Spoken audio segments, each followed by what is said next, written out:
Joining us on stage now is Evelyn Webster, Chief Executive Officer of The Guardian, US and Australia.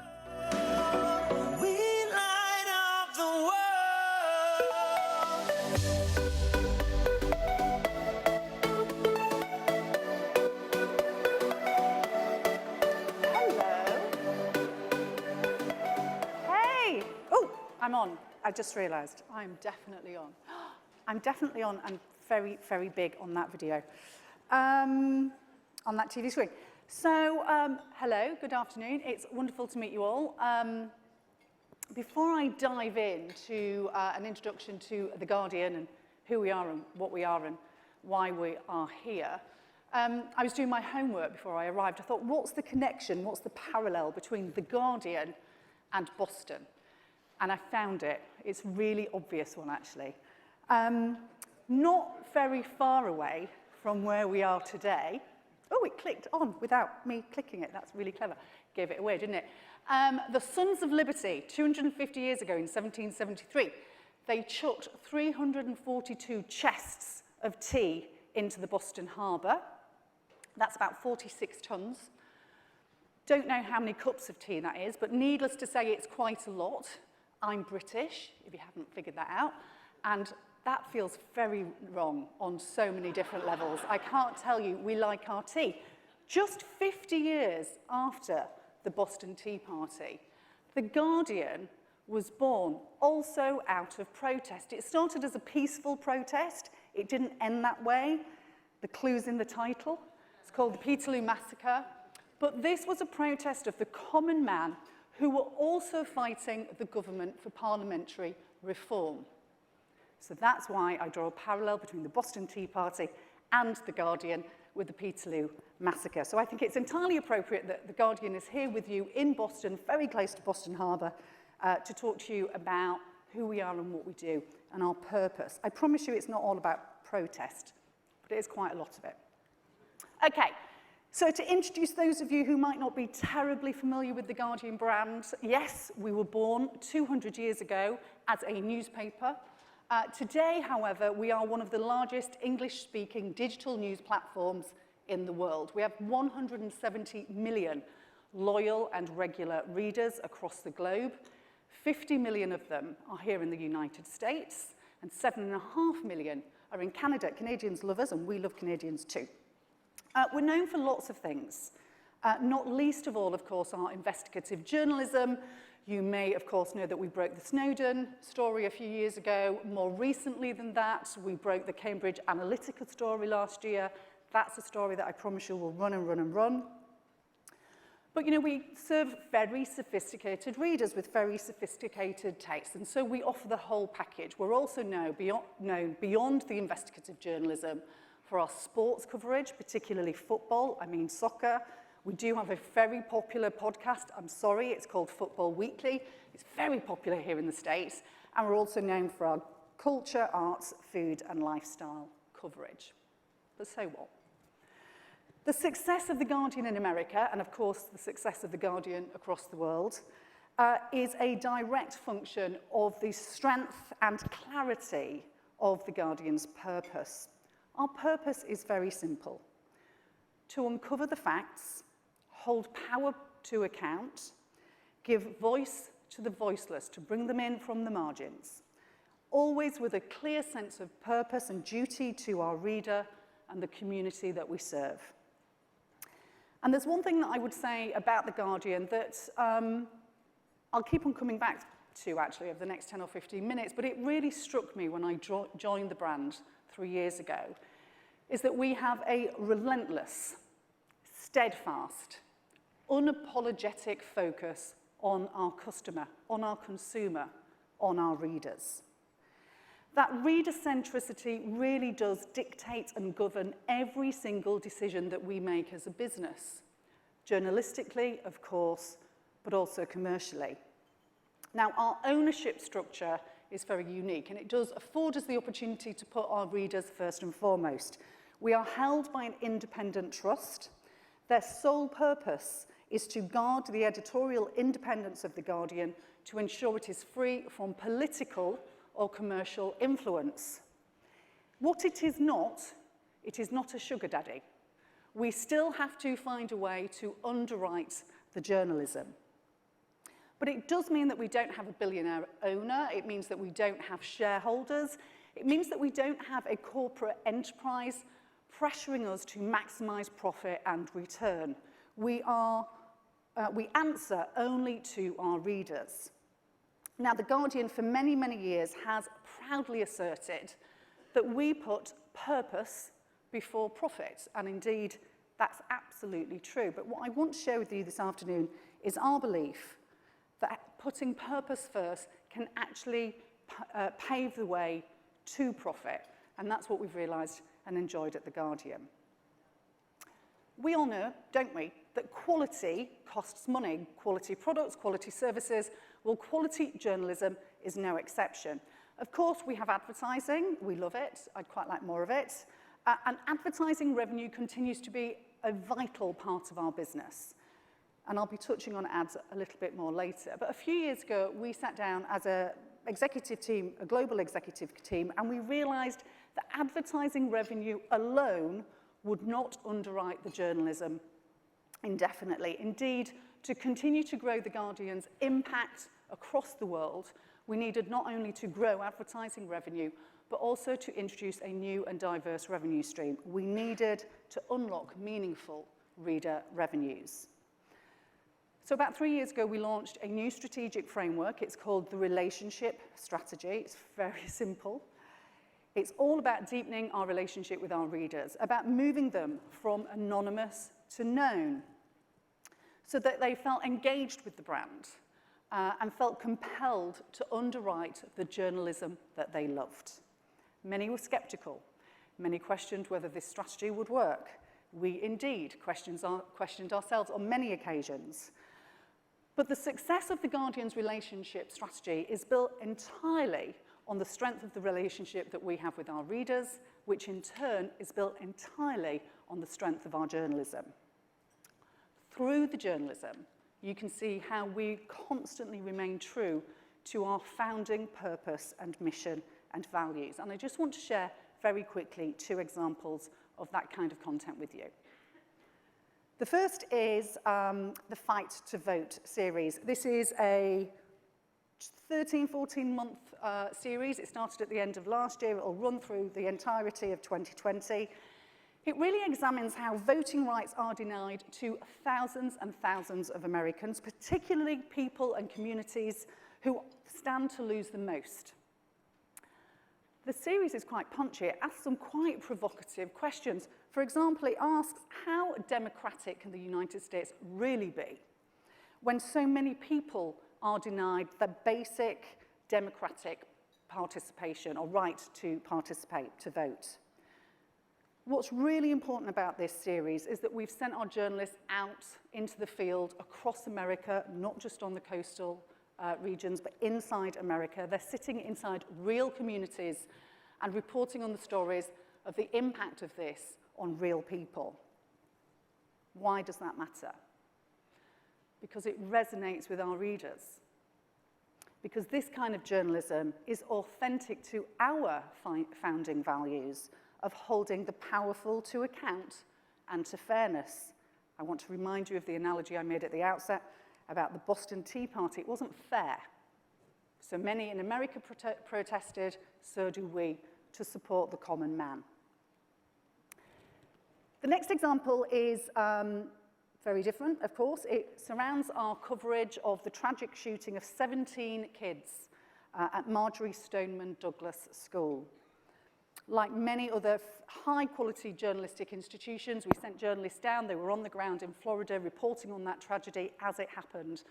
But something that's very unique to The Guardian is we tend to stick with stories for quite a long time. And in the weeks and months that followed, we invited 11 students from the school's magazine to guest edit The Guardian US. And it was to guest edit specifically our coverage of protests against gun violence. Remember, it was just preceding the march in DC against gun violence. So these 11 students, they joined us in New York and in Washington, DC, and they commissioned a whole raft of content, ranging from a gun violence manifesto to an interview with Bernie Sanders. This wasn't a one-off. We've done this a few times. We've also had dreamers, young, undocumented immigrants, and we've had climate school strikers also come into our offices and guest edit The Guardian. What does this do? It really brings diverse voices into our newsroom, so we are speaking to the communities and the readers that we seek to reach and impact upon in a voice that they recognise and can connect with. And it's been a really, really powerful tool to really put those voices at the heart of what we do, but also to drive loyalty and engagement amongst our audience. So loyal and engaged are our readers that when we launched the relationship strategy 3 years ago, we invited readers to contribute to our journalism, either by becoming a supporter, so just giving a donation to the brand, or indeed subscribing. 3 years ago when I joined The Guardian, 90% of my revenue here in the States was advertising. We have happily seen advertising revenue grow over the last 3 years, but today 40% of my total revenue comes through our readers underwriting the journalism that they love. The really simple answer 3 years ago when we set out on this strategy would have been to put up a paywall, which is a very credible business strategy.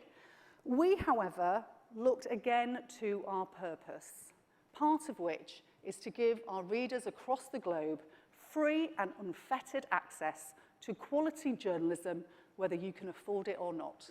And so to put up a paywall, we felt created friction with our readers and really contradicted the purpose that we had set in place almost 200 years ago. So we really had to innovate around this business model. We asked ourselves many challenging questions. Did our readers really recognize, trust, and value our content so much that they would be willing to pay for it even though they didn't have to? Were there enough readers in America to support this business model, not just in America, of course, across the world? Even if they didn't have to, would they, could they, to what extent, how many of them? The resounding answer to all of those difficult questions was yes. Thank God. Our innovative contributions model, which essentially asks people to donate to The Guardian at will, is at the heart of our reader-centric strategy. It really relies on an appeal to your head and to your heart. Your head, because we're talking to very sophisticated and intelligent readers who understand the economics of the business that we're in, that quality journalism that you can trust in a trusted environment is expensive. But we also talk to their hearts, because their values, the things that they believe in, the things that they feel passionate about, are absolutely enshrined in The Guardian's mission and purpose. So we've really enjoyed the last 3 years. I will say it's a journey. We haven't figured this out. I'm not suggesting for a moment that the reader contribution strategy, that the relationship strategy, it's done, we're great, it's sorted, we're on this path to profitability forever. That's not entirely true, although we'd like to think so. But we are on this incredible journey. And over the last 3 years, we've learned quite a lot. I can't tell you how many months it took us to put this funnel together. We called it a happy fish at one point at The Guardian. This funnel, many of you will recognize. I'm sure that these exist within your own businesses in many different shapes and sizes. Don't ask me to explain why we called it a laughing fish, because I don't really know. So what did we learn over the last 3 years? We learned that you have to keep on filling the funnel, so that kind of where we could say new browsers. That, obviously, you've got to keep on filling that funnel. Now, for us at The Guardian, we've never chased scale. It's simply not the business that we're in. We frequently talk about meaningful reach. Meaningful reach for us means engagement, loyalty, and impact. How can we have impact with our journalism amongst our readers? So we're often out there seeking how do we bring new readers, meaningful readers, into the funnel. Once you've got them in, you've got to keep them. Of course, second lesson, how much time, effort, and energy are you investing in engagement so that those readers that you've introduced to the brand keep coming back? And I can't tell you how sophisticated the data set is that lives behind our reader funnel and our understanding of end-to-end customer journeys. Once we've got them, once we've engaged them, where are they on their pathway through this funnel, and how do we segment them? Because that will dictate how we talk to them. which really leads me to the next lesson, the fourth pillar that's really supported the success that we've enjoyed with our relationship strategy. It's an always-on test and learn messaging strategy. We are constantly A/B testing to optimize reader asks at any given time, on any given day, on any piece of content with any number of variables, given the nature of the ask, the amount being asked for, the nuance of the wording. John Mulholland is the editor-in-chief of The Guardian US, and he and I have the most bizarre conversations about wording that we're going to test. And of course, it all depends, that message testing, it depends on where you are, not just in America, but where you are in the world. Because what we found is our audience is very different. Californians are very, very different to East Coasters. America is very different to Australia. And so we adapt the messaging accordingly. So we're really proud of the success that we've enjoyed over the last 3 years. As I said, it's a journey, and we're certainly not at the end of it. But as I was reflecting back on the last 3 years and thinking about what are the key themes and messages that I think any and all businesses who are seeking meaningful connections with their readers, what can they take away from what we have been through over the last 3 years? And it's as simple as this. Be true to your purpose. Ours has remained constant for almost 200 years. Consistently deliver against that purpose. Of course, inspire trust. When you make a mistake, be transparent and fess up to it. And sometimes we make really, really tough commercial decisions in order to support our purpose. And I'll give you a great example. Yesterday, we announced that we were no longer accepting advertising or philanthropic funding from companies that extract fossil fuels. That was a really difficult decision for us financially. It was a really easy decision for us when we thought about our purpose and we thought about our readers and the relationship that we've invested so heavily in developing with them over the last 200 years. We also decided last year to become a B Corporation. And the reason that we did that was to hold ourselves to a higher level of accountability, yes, for our readers, but actually also for ourselves, for our staff across the world. But look, like any smart business, and we are a business, we're not a charity, in addition to reader revenue, we do rely on grants from philanthropic foundations and, yes, from people like you and brands just like yours to produce and underwrite quality journalism. I think the beauty of The Guardian's reader revenue strategy is that it complements our long-standing commitment to advertising. Indeed, I would argue that our commitment to remain true not only to our purpose, but to the quality and engagement of our readers ensures that we deliver even greater value to our advertising partners. And I know I'm out of time because I've got a flashing 0, so I'm going to sum up by saying this. This was our brand ad campaign that we launched last year. It talks about hope is power.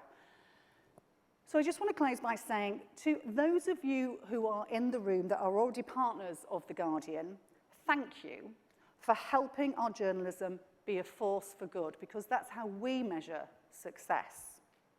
For those of you who are considering us, what is taking you so long? And for those who have never considered The Guardian, I wish you would.